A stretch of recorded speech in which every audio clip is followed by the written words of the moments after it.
United और Naga people's front NPF के प्रदर्शन पर भी लोगों की नजर टिकी हुई है। लेकिन क्या इस बार मणिपुर की जनता किसी को पूर्ण बहुमत देगी या फिर पिछली बार की तरह इस बार का चुनाव भी त्रिशंकु सदन होने वाला है? अगर ऐसा होता है तो प्रदेश में नई सरकार गठन करने में इन छोटे क्षेत्रीय दलों की भूमिका काफी अहम साबित होगी। 2017 के विधानसभा चुनाव के नतीजे। कांग्रेस की 28 सीटों के मुकाबले बीजेपी ने महज 21 सीटें जीती। बीजेपी ने NPP 4 सीटें, NPF 4 सीटें, TMC 1 सीट, LJP 1 सीट और 1 निर्दलीय विधायक के साथ सरकार बनाई। मणिपुर में बीजेपी ने 5 साल गठबंधन की सरकार चलाने के बाद इस बार भी राज्य के लोगों से कई बड़े वादे किए हैं। मणिपुर विधानसभा चुनाव के लिए बीजेपी के राष्ट्रीय अध्यक्ष JP नड्डा ने 17 फरवरी को मुख्यमंत्री N बीरेन्द्र सिंह की मौजूदगी में पार्टी का घोषणा पत्र जारी किया, जिसमें प्रमुख तौर पर प्रधानमंत्री उज्ज्वला योजना के तहत महिलाओं के लिए साल में 2 मुफ्त LPG सिलेंडर, कॉलेज जाने वाली सभी मेधावी लड़कियों को मुफ्त स्कूटर, 12वीं कक्षा पास करने वाले सभी मेधावी छात्रों को मुफ्त लैपटॉप, कौशल विश्वविद्यालय तथा चिकित्सा सुविधाओं के लिए एक अखिल भारतीय आयुर्विज्ञान संस्थान की स्थापना जैसे कई बड़े वादे किए गए हैं। लेकिन बीजेपी के इस चुनावी घोषणा पत्र में अफस्पा यानी सशस्त्र बल विशेषाधिकार कानून को निरस्त करने से जुड़ी कोई भी बात शामिल नहीं है। वहीं मेघालय के मुख्यमंत्री कोनराड संगमा ने अफस्पा कानून को खत्म करने की मांग उठाई थी। कोनराड संगमा NPP दल के प्रमुख हैं। मेघालय और मणिपुर में उनकी पार्टी बीजेपी के साथ गठबंधन में है। NPP ने 2017 के मणिपुर चुनाव में 9 सीटों पर चुनाव लड़ा था और 4 पर जीत हासिल की। लेकिन इस बार अकेली चुनाव लड़ रही NPP ने मणिपुर में 38 उम्मीदवार उतारे हैं। इस बार कांग्रेस को उम्मीद है कि सरकार बनेगी, क्योंकि कांग्रेस उग्रवाद प्रभावित मणिपुर के कई राज्यों में अफस्पा कानून का एक बड़ा चिंता का विषय है। मणिपुर चुनाव में ये एक बड़ा मुद्दा है, जिस पर विपक्षी पार्टी कांग्रेस लगातार बीजेपी को घेर रही है। कांग्रेस ने वादा किया है कि अगर वो मणिपुर विधानसभा चुनाव जीतकर सत्ता में वापसी करती है तो अफस्पा को निरस्त करने के लिए काम करेगी। बीजेपी नेतृत्व वाली सरकार में सहयोगी रही NPP ने भी अपने चुनावी घोषणा पत्र में सबसे पहले अफस्पा को खत्म करने का वादा किया। NPP नेता दावा करते हैं कि इस बार प्रदेश में उनकी पार्टी एक वैकल्पिक राजनीतिक पार्टी के तौर पर उभरी है और अफस्पा जैसे मुद्दों पर मणिपुर की जनता उनको अपना समर्थन देगी। मणिपुर विधानसभा चुनाव में बेरोजगारी, कानून व्यवस्था, शिक्षा, स्वास्थ्य से जुड़े कई मुद्दों पर बात हो रही है। लेकिन सवाल ये है कि क्या यहाँ के मतदाता वोट डालते समय अफस्पा को हटाने जैसे मुद्दे को ध्यान रखेंगे?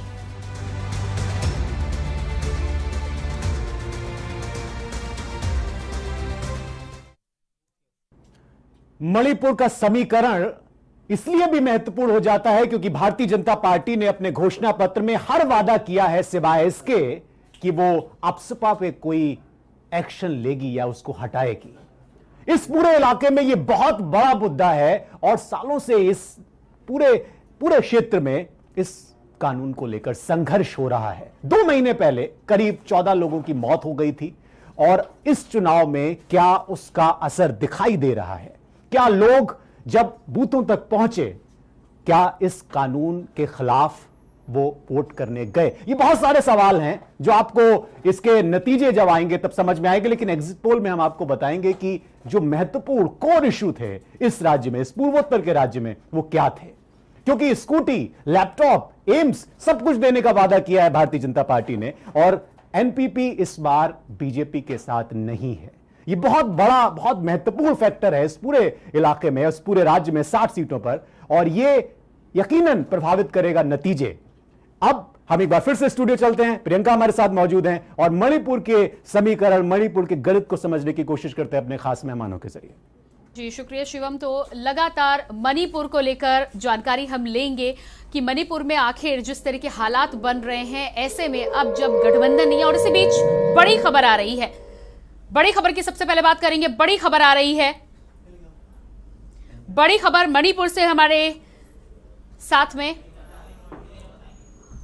और ये खबर आपको हम बताएंगे, लेकिन हमारे साथ लगातार तमाम गेस्ट भी बने हुए हैं। तो मणिपुर को लेकर ताजा हालात हम जानने की जिस तरह से कोशिश कर रहे थे, प्रयास कर रहे थे, जिस तरह से शिवम ने यहाँ पर जानकारी दी है कि अफस्पा को लेकर काफी विरोध वहां पर जनता के बीच में है, आक्रोश भी बना हुआ है। घोषणा पत्र में बीजेपी ने तमाम चीजें दी हैं, लेकिन इस कानून को लेकर बातचीत नहीं की है।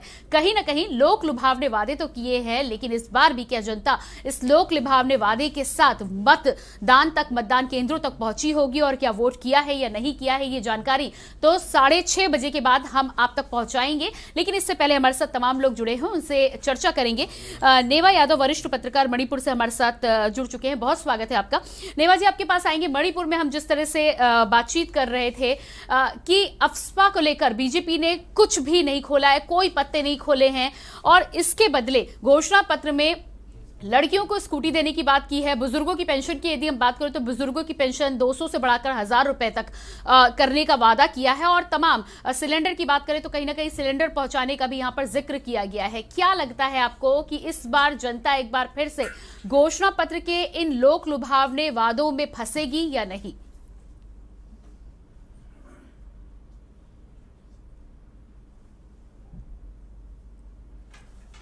जी नेवा जी, क्या मेरी आवाज आप तक पहुंच पा रही है?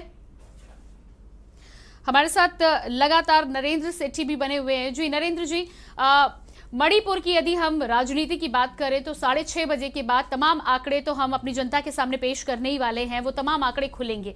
लेकिन क्या लगता है आपको, जिस तरह से बातचीत हो रही थी कि अफस्पा को लेकर वहां पर बीजेपी ने जो तमाम वादे किए थे कहीं ना कहीं उससे पीछे हटी है और जनता के बीच में इसको लेकर आक्रोश बना हुआ है, क्या इस बार बीजेपी वादों में, बीजेपी के घोषणा पत्र में फंसेगी या नहीं?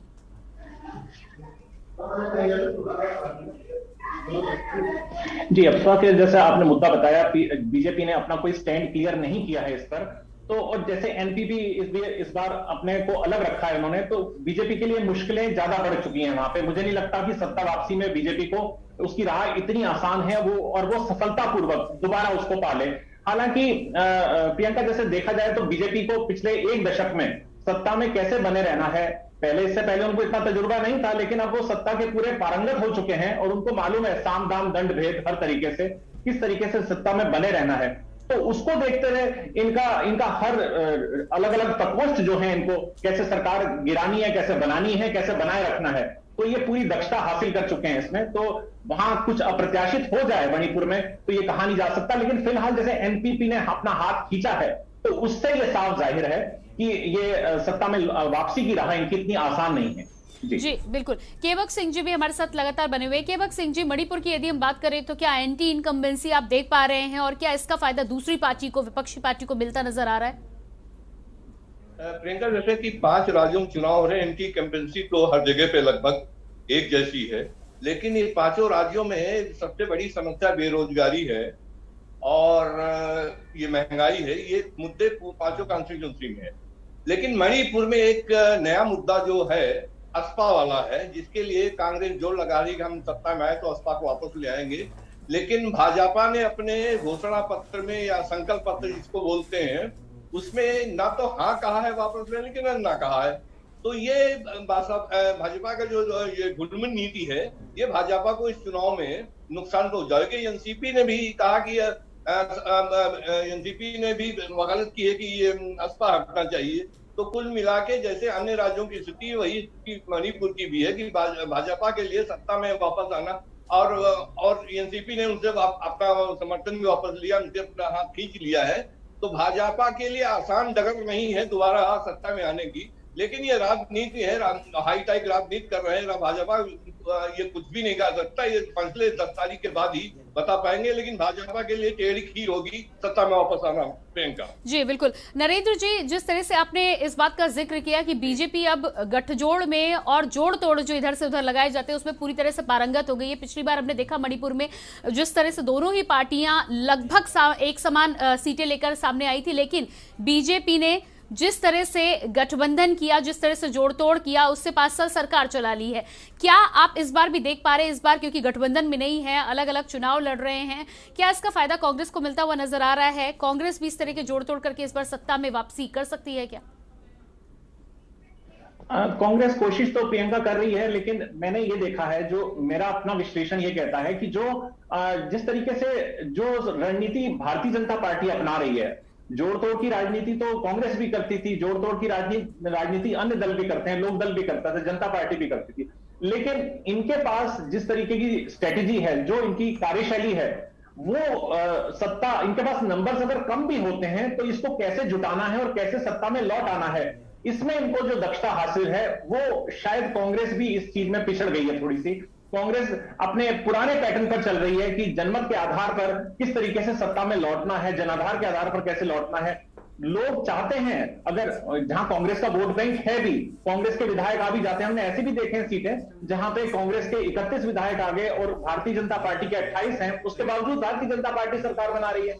तो ये स्थिति जो है, ये यही कहा जाएगा कि इन्होंने जो दक्षता हासिल की है, जोड़ तोड़ फोड़ की राजनीति में, धन बल की राजनीति में, खरीद फरोख्त की राजनीति में, दल बदल की राजनीति में, तो ये पूरी दर्शाती है कि अब इनका किला मतलब सुदृढ़ तो हो ही चुका है, थोड़ा उसको ढाना कांग्रेस के लिए एक चुनौती है, एक टेढ़ी कील है। जी बिल्कुल। नेवा यादव भी हमारे साथ वरिष्ठ पत्रकार जुड़ चुके हैं। नेवा जी, बहुत स्वागत है आपका। लगातार मणिपुर को लेकर अब हम चर्चा कर रहे हैं और जानने की कोशिश कर रहे हैं। कुछ ही देर में आंकड़े अपनी जनता को हम दिखाएंगे, पीपल्स पल्स सर्वे के माध्यम से ताजा आंकड़े पेश करने की कोशिश करेंगे। लेकिन क्या लगता है आपको, अफस्पा के अलावा और वहां के जो तमाम मुद्दे हैं उनको लेकर जनता कितना मतदान केंद्रों की तरफ आगे बढ़ी होगी और उसको लेकर किस तरह से वोटिंग आप देख पा रहे हैं मणिपुर में? देखिए, ऐसा है कि arm forces special power act जो है, ये पिछले आज का इशू नहीं है, बल्कि ये पिछले कई दशक से इस तरह के मामले चल रहे हैं और वहाँ लोग पीड़ित भी हो रहे हैं इससे। और ऐसा ही नहीं कि मणिपुर के अलावा बाकी सब लोग, अभी हाल में आपने नागालैंड की भी देखा आपने मामला क्या हुआ था। तो ओवरऑल जो आम पब्लिक है, जो वोटर्स हैं, वो arm forces special power act के बारे में तो ज़्यादा कुछ वो चिंतित नहीं है आज के डेट में। उनको सबसे बड़ा टेंशन ये है कि उनको किसी बात से, किसी भी पार्टी ने आज तक अभी उनको कोई एश्योरेंस दिया ही नहीं कि रोजगार का क्या होगा। और रही बात बीजेपी की, तो बीजेपी का अभी क्या इशू है, बीजेपी ये जब भी देखते हैं कि इनको इलेक्शन आने से पहले ये प्लानिंग करते हैं कि लोगों को कैसे लुभाया जाए, क्या किया जाए, क्या बोले ना बोले, झूठ बोले सच बोले, जैसे भी कुछ करके इनको ऐसा लगना चाहिए, वोटर को ऐसा लगे कि अरे बीजेपी सरकार आ जाए तो सारा कुछ सब कुछ सुधर जाएगा। लेकिन सुधरना तो क्या है कि आपने अभी सिंह जी ने कहा अभी कि जुमलेबाजी का मामला है। अब ये डेमोक्रेसी की बात करते हैं, हमारे प्रधानमंत्री कहते हैं डेमोक्रेसी की बात, बीजेपी डेमोक्रेसी की बात करते हैं कि हम बचा लिए हैं, हम देश में सबसे बड़ा बात है, सब कुछ बोलते रहते हैं, लेकिन होता कुछ नहीं है। ये करते वही है जो अगेंस्ट डेमोक्रेसी जो करना होता है वही करते हैं। तो आज आप अगर आप एक सोशल तरीके से अगर देखें तो डेमोक्रेटिक प्रोसेस में आज हम किसको दोषी माने कि डेमोक्रेसी को बर्बाद कौन कर रहा है, इलेक्शनरिंग को बर्बाद कौन कर रहा है, ये खुद कर रहे हैं ना। अब पिछले बार घटने के देखिए, पिछले बार में इनको बीजेपी को सरकार बनाने की योग्यता थी ही नहीं जी। उसके बावजूद ही इन्होंने सरकार बनाई। वो कैसे बनाई? सिर्फ धन पे, बल पे, छल पे, छल कपट करके बनवाया इन्होंने। उसके बाद फिर नागालैंड, नेवा जी आपके पास हम वापस आएंगे। तो लगातार हम मणिपुर को लेकर जिस तरह से चर्चा कर रहे हैं, जिस तरह से अफस्पा के साथ ही साथ नशाखोरी भी वहां पर बड़ा मुद्दा है, और इसी बीच बड़ी खबर आ रही है, बड़ी खबर इसी बीच आ रही है। के न्यूज पर सबसे सटीक एग्जिट पोल, के न्यूज पर सबसे सटीक एग्जिट पोल आप तक पहुंचाएंगे हम बस थोड़ी देर में। 5 राज्यों का एग्जिट पोल के न्यूज के माध्यम से आप तक पहुंचाएंगे। किस राज्य में किसकी बन रही है सरकार, किस राज्य में किसकी बन रही है सरकार, बस अब से कुछ ही देर में आपके सामने होगी पूरी तस्वीर। के न्यूज पर सबसे सटीक, सबसे भरोसेमंद एग्जिट पोल पीपल्स पल्स के माध्यम से और के न्यूज के सहयोग से आप तक पहुंचाएंगे अब से कुछ ही देर में 5 राज्यों का सबसे भरोसेमंद, सबसे विश्वसनीय एग्जिट पोल। खोलेंगे हर राज्य का आंकड़ा, जनता ने किसके सर सजाया है सिंहासन का ताज, और साथ ही साथ अगले 5 सालों तक कौन कौन सी पार्टी अलग अलग राज्यों में बैठने वाली है, विपक्ष में किसका होगा खस्ता हाल। के न्यूज पर सबसे सटीक एग्जिट पोल।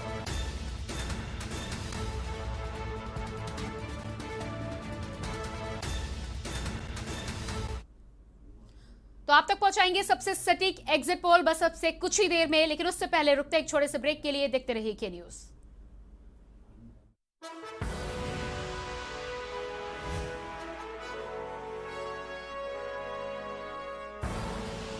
आप देख रहे हैं के न्यूज, खबरों का सारथी। जुबान के लिए उड़ चला गैरों की ज़मीं पर, खुशबू अपने पन की ढूंढता। दूर कितना भी जा, इस जुबान से दूर ना जा पाओगे। विमल, बोलो जुबान केसरी। सोचिए मत, मेरी और पूरे हिंदुस्तान की तरह आप भी समर कूलर और होम अप्लायंसेस लीजिए और बेफिक्र हो जाएगी। स्वाद नहीं मिलता, बहाने भाई करता है, भरा हुआ टिफिन वापस घर आता है। उसी चावल को गोल्डी मसाले के साथ बनाया है। गोल्डी हिंग का तड़का लगे, खाने का स्वाद खिलने लगे। गोल्डी हिंग का तड़का लगे तो सभी दबा के खाते हैं। गोल्डी हिंग कण कण में जान, कण में जान, गोल्डी हिंग। आप देख रहे हैं के न्यूज, खबरों का सारथी।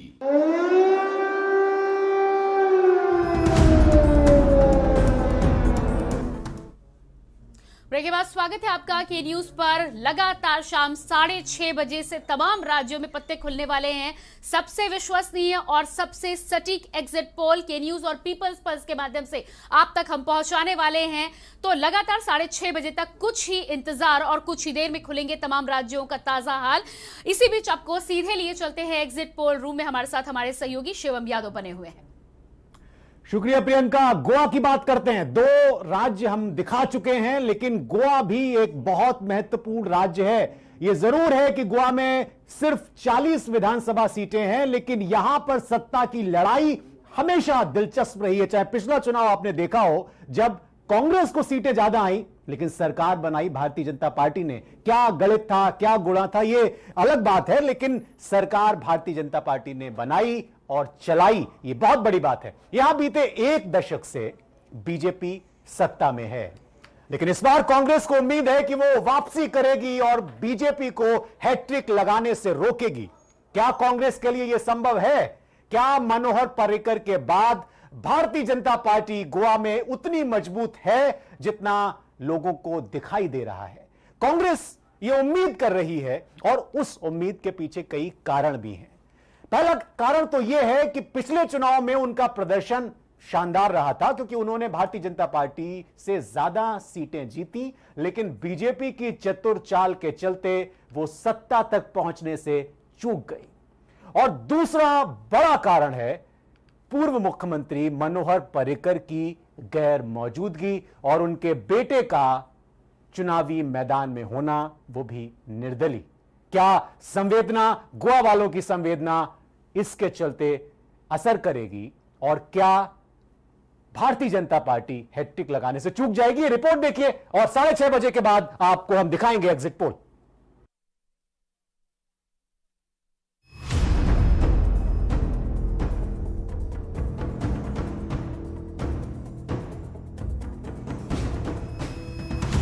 दो 2017 में कांग्रेस गोवा में चूक गई थी, लेकिन 2022 में वो गलती नहीं करना चाहती। कांग्रेस को उम्मीद है कि मनोहर पर्रिकर की गैर मौजूदगी उसे सत्ता तक पहुंचने में मदद करेगी। इस बार गोवा का चुनावी समीकरण बेहद दिलचस्प बन गया है, लिहाजा लोगों की नजरें यहां भी टिकी हैं। गोवा में 40 विधानसभा सीटें हैं। 5 साल पहले 2017 के चुनाव में किसी पार्टी को स्पष्ट बहुमत नहीं मिला था, लेकिन बीजेपी ने संख्या बल जुटाकर सरकार बना ली थी। क्या इस बार कांग्रेस सरकार बना पाएगी? चलिए थोड़ा इंतजार करिए, कुछ ही देर में हम आपको इसके बारे में बताएंगे। लेकिन उससे पहले आप इस छोटे लेकिन अहम राज्य का गणित समझ लीजिए। 2017 में राज्य में 17 सीटों के साथ कांग्रेस सबसे बड़ी पार्टी के तौर पर उभरी थी, लेकिन पर्रिकर ने क्षेत्रीय दलों और निर्दलीय उम्मीदवारों के समर्थन के साथ गोवा के मुख्यमंत्री के रूप में शपथ ली।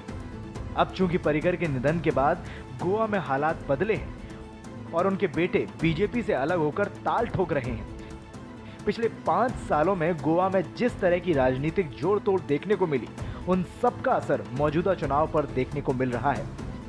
इसमें कोई दो राय नहीं है कि बीजेपी गोवा में सत्ता की हैट्रिक लगाना चाहती है, लेकिन हिंदुत्व या किसी अन्य धर्म के एजेंडे के साथ गोवा में सत्ता में आना मुश्किल है।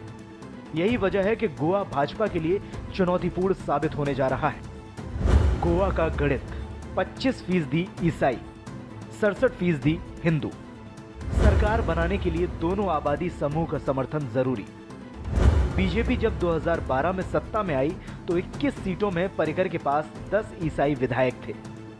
2017 में 13 एमएलए में से 7 ईसाई विधायक थे। पर्रिकर ने हिंदुत्व के एजेंडे का इस्तेमाल किया था। नरम हिंदुत्व और सुशासन भी अहम फैक्टर।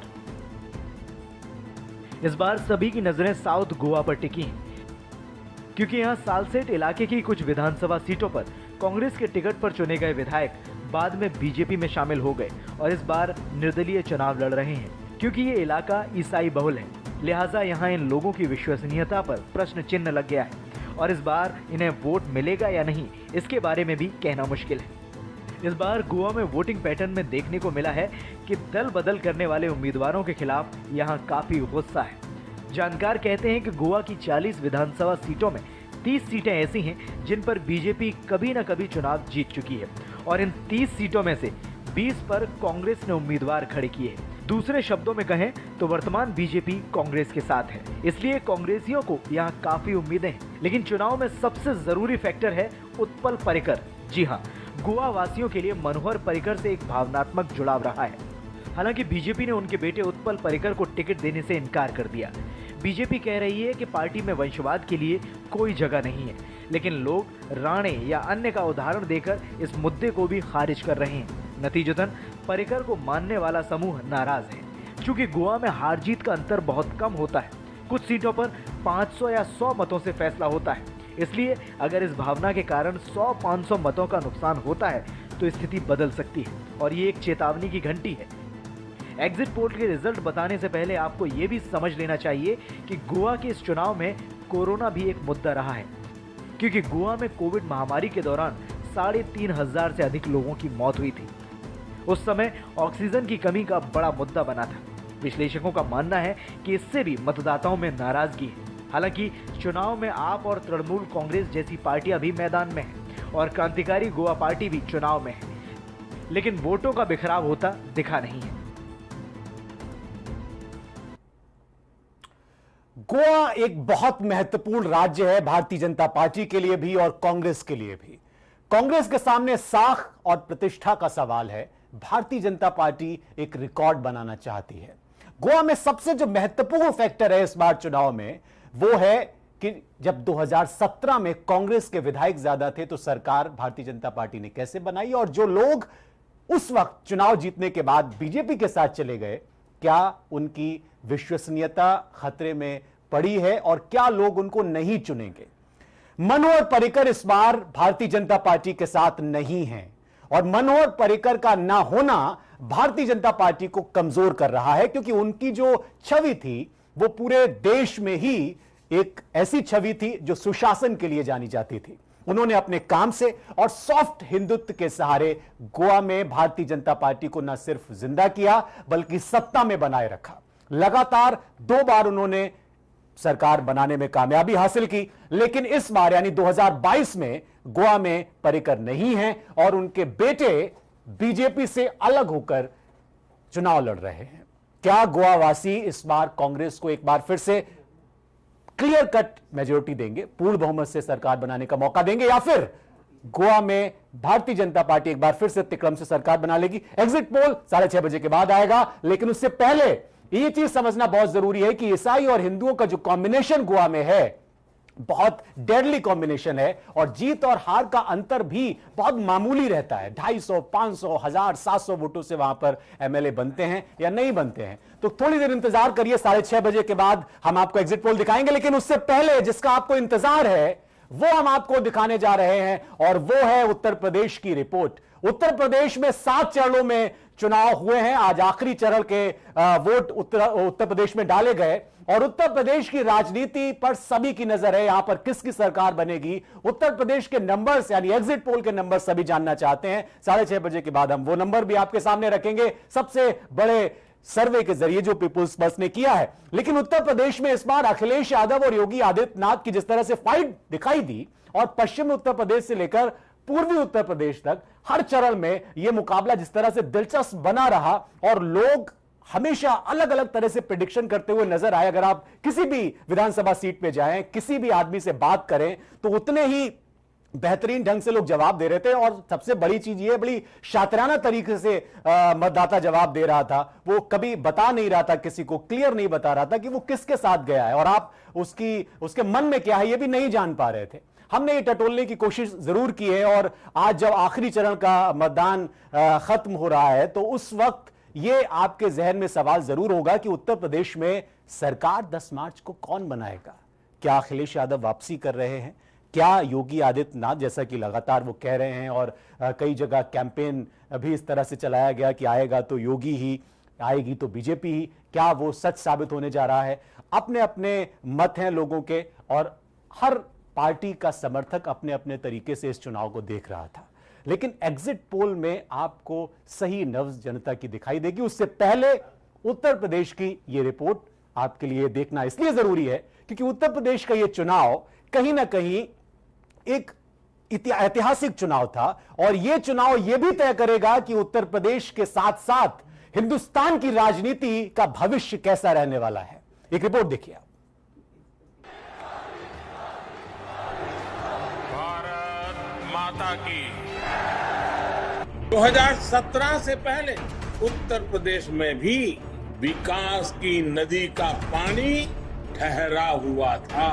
ये पानी नकली समाजवादियों के परिवार में, उनके करीबियों में ठहरा हुआ था। पानी कहां ठहरा हुआ है? सपा को घेरने के लिए प्रधानमंत्री नरेंद्र मोदी ने इसी पंक्ति को दुष्यंत कुमार से उधार लिया था। साथ ही बिजनौर की जनता को 7 फरवरी को वर्चुअल संबोधित करते हुए पीएम ने यूपी विधानसभा चुनाव में एंट्री ली।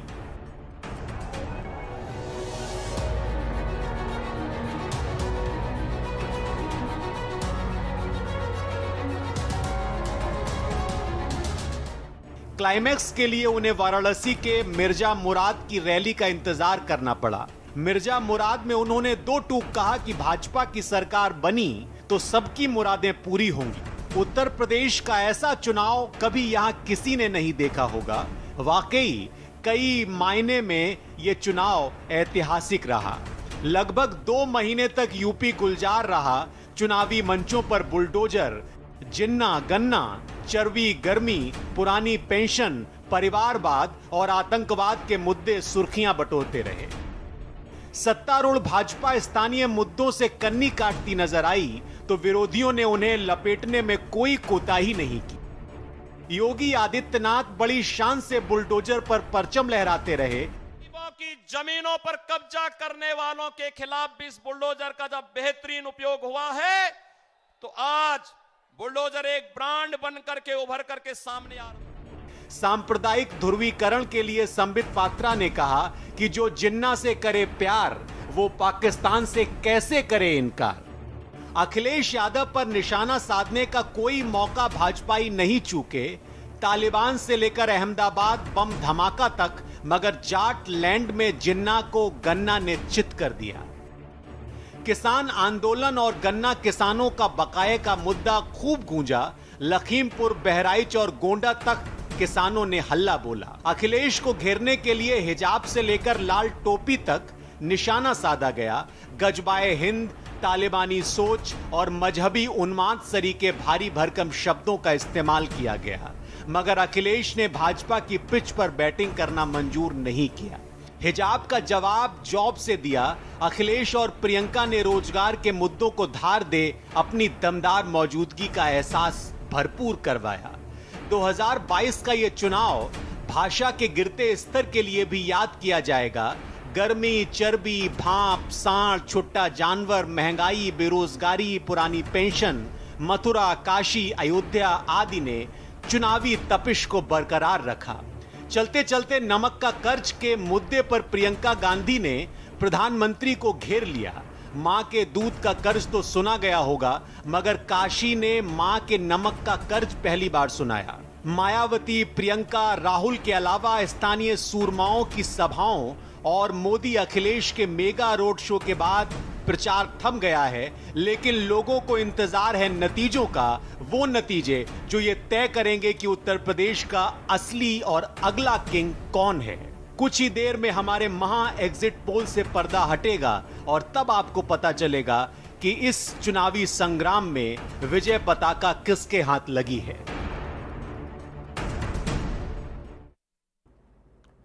आपको भी इंतजार होगा, बहुत जल्द इंतजार खत्म होने वाला है। 6:30 बजे पीपुल्स पल्स का एग्जिट पोल आने वाला है। हम एक बार फिर से स्टूडियो चलते हैं प्रियंका के पास, जहां उनके साथ कई मेहमान मौजूद हैं, विशेषज्ञ मौजूद हैं, दिग्गज पत्रकारों का पूरा पैनल मौजूद है। प्रियंका, शुक्रिया शिवम। तो जिस तरह से हम लगातार आप तक ये बात पहुंचा रहे हैं, 6:30 बजे कुछ ही इंतजार अब बचा है और कुछ इंतजार के बाद वो तमाम आंकड़ों से पर्दा उठेगा। राज्य में जनता ने किसके लिए जनादेश दिया है, किसके सर पे जनता ने ताज सजाया है, वो तमाम जानकारी हम आप तक पहुंचाएंगे।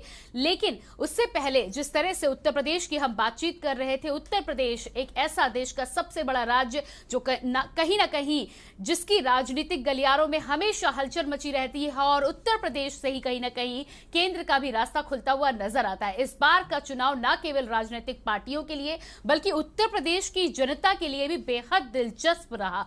तो उत्तर प्रदेश को लेकर हम समझ सकते हैं हमारी जनता के मन में जिस तरह का कौतूहल बरकरार है। शाम 6:30 बजे के बाद उस कौतूहल को दूर करने का प्रयास अपने आंकड़ों के जरिए हम करेंगे और आप सांसें थाम कर बैठिए, क्योंकि वो तमाम आंकड़े जब खुलेंगे तो कई बार इस तरह के फैसले आएंगे कि आप भी दांतों तले उंगली दबाने को मजबूर हो जाएंगे कि जनता ने किस ओर मैंडेट दिया है, किस तरह का ये फैसला सामने आया है। 6:30 बजे तक का इंतजार है, वो आंकड़े जरूर खोलेंगे, लेकिन उससे पहले रुकते हैं एक छोटे से ब्रेक के लिए। देखते रहिएगा के न्यूज।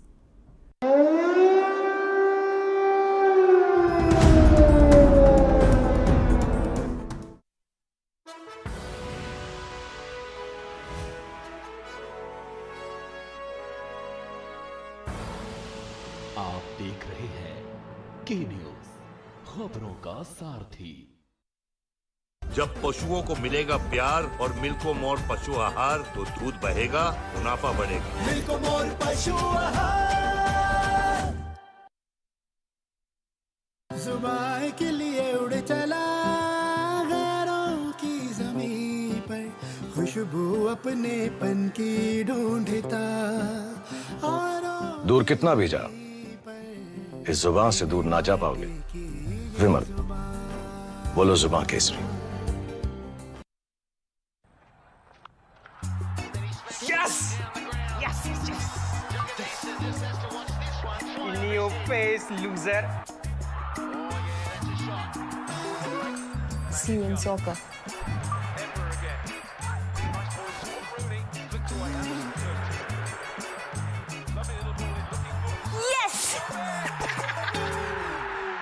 जी हाँ, predict cricket and football results and win cash only on Sky 247, anywhere, anytime, 24/7 entertainment only on Sky 247.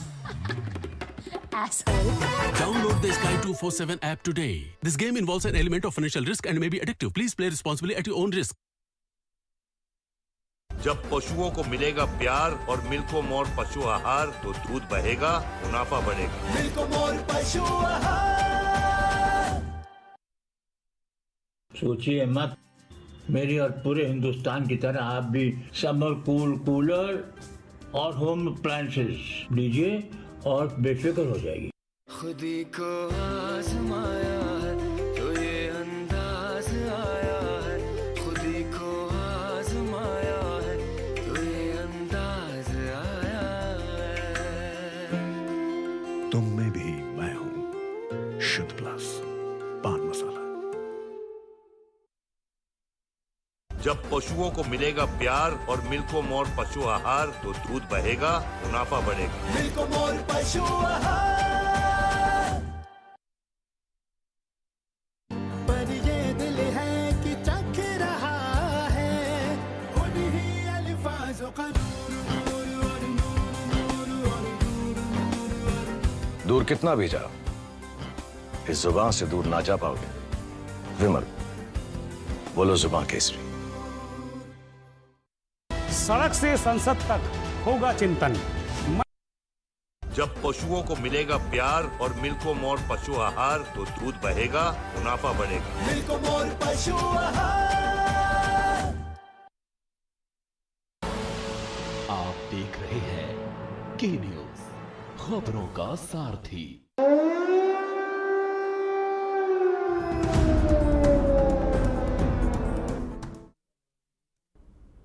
Break के बाद एक बार फिर से बहुत स्वागत है आपका के न्यूज पर। सबसे बड़ा एग्जिट पोल, सबसे विश्वसनीय आंकड़े आप तक लाने वाले हैं अब से कुछ ही देर में 6:30 बजे में। अब कुछ ही इंतजार बचा है, लेकिन इसी बीच हमारे साथ गेस्ट भी लगातार जुड़ रहे हैं। प्रमोद शर्मा जी वरिष्ठ पत्रकार हमारे साथ जुड़े हैं, और नरेश शर्मा जी वरिष्ठ पत्रकार हैं, और प्रमोद गोस्वामी जी हमारे साथ वरिष्ठ पत्रकार हैं। प्रमोद जी, सबसे पहले आपके पास आएंगे। उत्तर प्रदेश के चुनाव में 7वें चरण तक आते आते हमने जो कुछ भी देखा उससे चुनाव बेहद दिलचस्प हो चुका है। बाईपोलर की बात कर रहे हैं, लेकिन किस तरह से आप यहां पर देख पा रहे हैं, किस तरह से ये चुनाव आप देखते हैं, किस ओर आपको रुख नजर आ रहा है, रुझान नजर आ रहा है? देखिए, आपकी इस बार का चुनाव कई मायनों में मुझे बहुत महत्वपूर्ण और अलग हट के नजर आता है। देखिए, 2-3 चीजें रही। एक तो इससे पहले के अगर चुनाव 90 के दशक के बाद से अगर आप आ जाएं तो वो चुनाव हिंदुत्व, राष्ट्रवाद, मंदिर, तुष्टीकरण, इन मुद्दों को लेके, ध्रुवीकरण, इन मुद्दों को लेके कहीं ना कहीं जो चुनाव का दौर शुरू होता है तो ध्रुवीकरण का मुद्दा हावी हो जाता है, कभी मंदिर का हो जाता है, कभी राष्ट्रवाद, हिंदुत्व का हो जाता है। तो ये तमाम ऐसे मुद्दे रहे। इस बार इन सारे मुद्दों को जनता ने कहीं ना कहीं, हालांकि इन मुद्दों को उठाने की तमाम कोशिशें हुई राजनीतिक दलों की तरफ से, जो हमेशा होता रहता है, लेकिन इस बार ये मुद्दे उठे। लेकिन मुझे लगता है कि जनता का जो रिस्पॉन्स था वो इस पर कोई उसका बहुत ध्यान नहीं गया, या उसका कोई बहुत इम्पैक्ट मुझे नजर नहीं आता है। अलबत्ता ये बात सही है कि उत्तर प्रदेश की राजनीति निश्चित रूप से जातिगत आधार पर बटी हुई है, आज भी बटी है, और ये जो चुनाव है ये कहीं ना कहीं जातिगत आधार पर ही मतदान हुआ है। चाहे पश्चिम में ले लें तो वहाँ जाट मतदाता, मुस्लिम मतदाता, ये सारे फैक्टर्स रहे हैं। मध्य में आ जाइए तो वहाँ पर यादव, तो वो भी जातिगत, कुर्मी, ये हो गया। पश्चिम में, इधर पूरब में अगर आप आ जाइए तो वहाँ पर अति पिछड़े, इन सारे, तो जातिगत फैक्टर तो आज भी यथावत कायम है जी। लेकिन जो और मुद्दे थे वो नहीं हुए। लेकिन इस चुनाव में मुझे एक चीज बड़ी बेतरतीब लगी कि इस चुनाव में जो जनमानस के या जन सरोकारों से जुड़े मुद्दे थे उन पर बहस ना के बराबर हुई, चाहे वो बेरोजगारी का मुद्दा हो, चाहे वो गरीबी का मुद्दा हो। जी प्रमोद जी, आपके पास आते हैं। हमारे साथ नरेश शर्मा जी भी वरिष्ठ पत्रकार बने हुए हैं। नरेश जी, जिस तरह से प्रमोद जी का कहना है कि जातिगत समीकरण तो हमेशा से उत्तर प्रदेश में हावी रहता है, तमाम मुद्दों की बातचीत की गई, लेकिन क्या लगता है आपको? हमारे साथ ब्यूरो चीफ विनोद गुप्ता भी जुड़ चुके हैं पंजाब से। विनोद जी, उत्तर प्रदेश की हम खासतौर से यहाँ पर बातचीत कर रहे हैं, और उत्तर प्रदेश में चुनाव जिस तरह से हमेशा ही जातिगत समीकरणों के इर्द गिर्द घूमते हुए नजर आते हैं, तमाम मुद्दे उत्तर प्रदेश में है, लेकिन क्या लगता है आपको कि जनता ने जो वोट दिए होंगे, क्या कहीं ना कहीं जाति हावी रही है? क्योंकि लोग मुद्दे भी चुनते हैं, उसके बाद भी प्रत्याशी जाति के हिसाब से चुनते हुए नजर आते हैं। जी, अगर बात करें उत्तर प्रदेश के अंदर जो वोटिंग हुई आज की डेट में वो विकास को लेकर हुई है, ना कि जातिवाद को लेकर। आपने देखा होगा, मैंने भी नोट किया है, जो 1-2 बार मैं नोएडा भी आया था, नोएडा के आसपास क्षेत्र में गया था, तो वहाँ पे लोगों ने सिर्फ विकास की बात करी है, ना कि जातिवाद की। मुस्लिम समुदाय की बात करें या किसी अन्य समुदाय की बात करें, चाहे वो दूसरे समुदाय से क्यों ना हो, वो सब एक विकास को लेकर ही बात कर रहे थे। बस विकास और विकास के लिए अलावा तो ये दूसरा मुद्दा मुझे और देखने को नहीं। जी विनोद जी, पंजाब की यदि हम खासतौर से बात करें तो पंजाब में जिस तरह से आम आदमी पार्टी की बात कर रहे थे, इसी बीच हमारे साथ कुलदीप राणा जी भी वरिष्ठ पत्रकार बने हुए हैं। कुलदीप जी, आपके पास आएंगे। खासतौर से उत्तर प्रदेश की हम यहाँ पर आज बातचीत कर रहे हैं। उत्तर प्रदेश में जिस तरह के चुनाव हुए हैं, माना यह जा रहा है कि बेहद दिलचस्प चुनाव इस बार हुए हैं। जातिगत समीकरणों की तो हम बात कर रहे थे, आतंकवाद से लेकर तमाम मुद्दे उठाने की कोशिश की गई है, लेकिन क्या लगता है आपको कि जाति यहाँ पर जो हावी होती है, क्या उसको कोई बाईपास कर पाएगा? कोई मुद्दा जो है वो जाति के ऊपर क्या उठ पाएगा उत्तर प्रदेश में?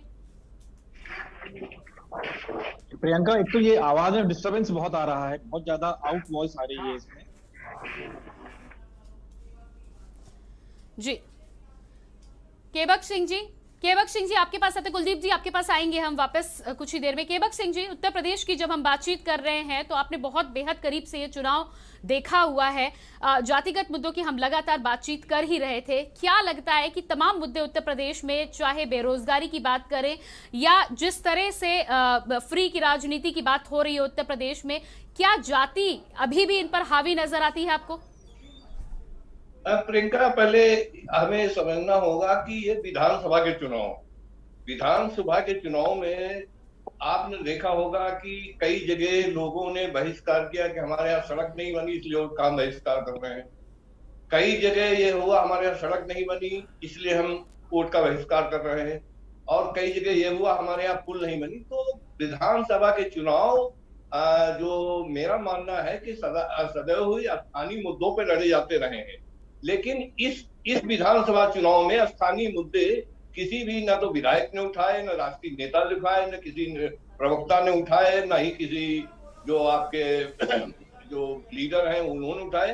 तो स्थानीय मुद्दे तो इस चुनाव में बिल्कुल नहीं। इस चुनाव में अब मंदिर मस्जिद का मुद्दा भी नहीं रहा। इस चुनाव में जो मुख्य मुद्दा रहा है बेरोजगारी रही है, महंगाई रही है और भ्रष्टाचार कुछ जगह उठाया गया, भ्रष्टाचार और जाति मुद्दा। जो आपने जाति बात कही, हाँ इस चुनाव में जातिवाद ज्यादा हो रहा है कि कौन सी। अब इसमें हुआ कि मुस्लिम मतदाता जहां देखा कि मुस्लिम कैंडिडेट खड़ा, मुस्लिम कैंडिडेट की भागा, जहां बीएसपी का खड़ा वहां बीएसपी और जहां बीजेपी कैंडिडेट।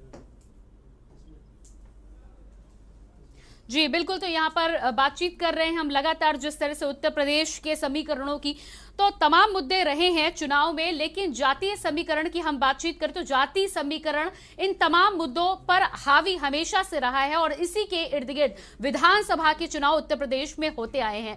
2022 में जनता ने किस तरह का मैंडेट दिया है, जातिगत समीकरणों की जो बातचीत हम कर रहे हैं, क्या वाकई 2022 में भी जनता ने उसी आधार पर वोट किया है, वही दिमाग में रखकर मतदान किया है? ये आंकड़े कुछ ही देर में खुलेंगे हम सबके बीच में और आप तक वो तमाम आंकड़े हम पहुंचाएंगे। और इसी बीच एग्जिट पोल रूम से हमारे साथ हमारे सहयोगी शिवम यादव लगातार बने हुए हैं, तो सीधे रुक कर लेते हैं। Over to you Shivam.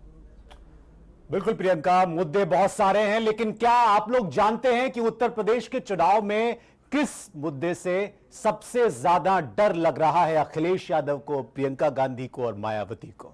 क्या आप जानते हैं कि बीजेपी के लिए सबसे बड़ा तुर्क का इक्का क्या चीज साबित हो सकती है? जी हां, हम आपको इस रिपोर्ट में यह बताने की कोशिश करेंगे। छोटी सी रिपोर्ट है लेकिन इसका मतलब बहुत बड़ा है।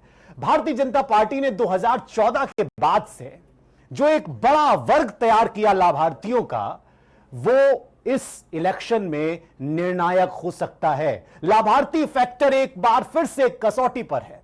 सत्तारूढ़ दल की ताकत माने जाने वाले इस फैक्टर का मुकाबला करने के लिए विपक्षी दल बड़ी बड़ी फ्री वाली लोक लुभावनी घोषणाएं कर रहे हैं। सभा समेत सभी विपक्षी दलों का आरोप है कि सरकार ने पिछली योजनाओं को आगे बढ़ाया है और कोई विकास नहीं किया। उत्तर प्रदेश में कोई विकास नहीं हुआ, लेकिन बीजेपी का दावा है कि गांव गांव गरीबों को सीधे मदद पहुंचाई है उन्होंने। और ये जो कि करीब करीब एक बड़ा वर्ग है, करीब यूपी में अगर हम देखें तो 12 से 13 करोड़ आबादी ऐसी है जो किसी न किसी रूप में लाभ ले रही है सरकारी योजनाओं का। क्या ये फैक्टर इलेक्शन के नतीजों पर इफेक्ट करेगा? इस रिपोर्ट में देखिए।